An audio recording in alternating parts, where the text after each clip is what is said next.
Hi guys, welcome to Sriramya's world. ఈ వీడియోలో చాలా ఈజీ అండ్ టేస్టీగా ఉండే సేమియా ఉప్మా చూపిస్తున్నాను అనమాట. Very easy process. Let's get in to process. ఒక ఫ్రై పాన్ పెట్టేసేసి 2 టీ స్పూన్ ఆయిల్ యాడ్ చేయండి. ఆయిల్ హీట్ అయిన తర్వాత మీరు ఎంత క్వాంటిటీ సేమియా కుక్ చేసుకోవాలనుకుంటున్నారో అంత సేమియాని వేసి ఇలా బాగా రోస్ట్ చేసుకోండి. సో సేమియాలో పచ్చిదనం అనేది పోతుంది. అప్పుడు ఉప్మా టేస్ట్ బాగా అనిపిస్తుంది అనమాట. మనం ఎప్పుడన్నా బ్రేక్ఫాస్ట్ ప్రీ ప్లాన్ చేసుకున్నప్పుడు టకాటక్ చేసుకోవచ్చు. ఇది టేస్ట్ కూడా బాగుంటుంది. అండ్ తర్వాత ఒక ఫ్రై పాన్ పెట్టేసి 2 టేబుల్ స్పూన్ ఆయిల్ యాడ్ చేసుకోండి. ఆయిల్ హీట్ అయిన తర్వాత కొంచెం జీరా, ఆవాలు, శనగబాలు యాడ్ చేయండి. తర్వాత కొంచెం కరివేపాకు, ఇలా మొత్తం బాగా స్ప్లాటర్ అవ్వాలి.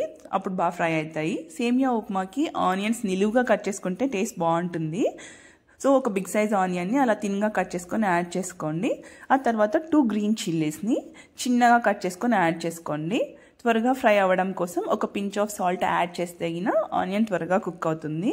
అంతా ఒకసారి బాగా మిక్సప్ చేసేసేసి లిడ్ కవర్ చేయండి. ఒక 2 మినిట్స్ అలా కుక్ చేసేస్తే ఆనియన్ బాగా కుక్ అయిపోయి ఫ్రై అవుతుంది.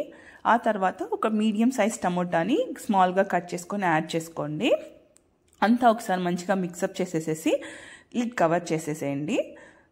ఒక 2 మినిట్స్ టమాటా కూడా కుక్ అయిపోతుంది. ఇదంతా కుక్ అయిన తర్వాత ఫర్ ఎగ్జాంపుల్ సేమియా మీరు 1 గ్లాస్ తీసుకున్నారనుకోండి, 2 గ్లాస్ వాటర్ యాడ్ చేయాలి. 1:2 రేషియో. 1 సేమియా 2 వాటర్ అనమాట. ఇట్లా వాటర్ వేసేసి మీకు ఎంత టేస్ట్ తగినట్టు అంత సాల్ట్ యాడ్ చేసుకోండి. అయిన తర్వాత లిడ్ కవర్ చేయండి. వాటర్ బాగా అంటే అట్లా బబుల్స్ వచ్చేలాగా వాటర్ హీట్ అవ్వాలన్నమాట. వాటర్ బాగా బాయిల్ అయిన తర్వాత మనం రోస్ట్ చేసి పక్క పెట్టుకున్న సేమియాని యాడ్ చేసుకోవాలి. యాడ్ చేసుకున్న తర్వాత అంతా ఒకసారి మిక్సప్ చేసేసి లిడ్ కవర్ చేసి పెట్టండి. ఒక 10 మినిట్స్ సేమియా అంతా మంచిగా కుక్ అయిపోతుంది. మీన్వైల్ మధ్యలో మీరు ఒకసారి అలా గరిటెతో మిక్సప్ చేసేసి పెట్టండి అనమాట. ఇప్పుడు ఆల్మోస్ట్ 90% కుక్ అయిపోయింది సేమియా ఉప్మా. చిన్నగా చాప్ చేసుకున్న కొరియాండర్ యాడ్ చేసుకుంటే టేస్ట్ బాగా అనిపిస్తుంది అనమాట. పైన అనేది వాటర్ అనేది లేకపోకుండా సేమియా మొత్తం మంచిగా కుక్ అయిపోయింది అనుకోండి, upma ready. Very easy process. Even beginners కూడా కుక్ చేసుకోవచ్చు. టేస్ట్ కూడా బాగుంటుంది. బట్ సేమియా ఉప్మా హాట్గా తింటేనే టేస్ట్ బాగా అనిపిస్తుంది. మీరు చూసారు కదా, మొత్తం ఆల్మోస్ట్ కుక్ అయిపోయింది. మనకి సర్వ్ చేసుకొని తినడమే అనమాట. సేమియా ఉప్మా విత్ పప్పుల పొడి టేస్ట్ బాగా అనిపిస్తుంది.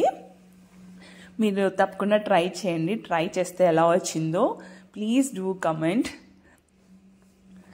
Thanks for watching. If you like the content, please do like, share and subscribe to my channel.